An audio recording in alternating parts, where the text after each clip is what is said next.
अरे भोंकार बेटा, लोग सुनते ये चाहिए ना अरे तो किने को बोगला। आप कितने हाँ? पहुंचे हुए आलिम हैं।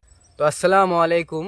তো আজকে আমরা কথা বলবো হযরত আলী বক্তাটাকে নিয়ে, যা এখন রীতিমধ্যে ওনার একটা কল রেকর্ডিং ভাইরাল হয়েছে। আপনারা হয়তো শুনেছেন কেউ, আর যারা শুনেনি তাদেরও শোনার আমি ব্যবস্থা করে দিচ্ছি।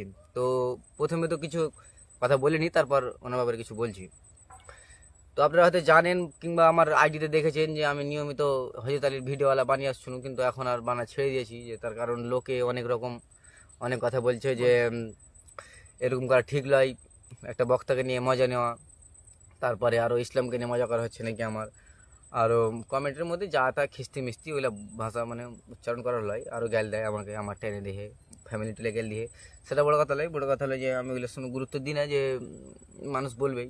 আর বলাটা স্বাভাবিক, তার কারণ যে এগুলো করা ঠিক নয় যে একটা বক্তাকে নিয়ে। কিন্তু ওই যে উনি যে বক্তাটা আছে, তো উনি মানে এমন উদ্ঘাট কথা বলে থাকে যে মানে মানে মানুষ ট্রোল করার ঠিকই, মানে এমন কথা বলে মানুষ ওটাকে নিয়ে ট্রোল করে, মানে উদ্ঘাট কথা যেগুলো মানে বলা স্টেজে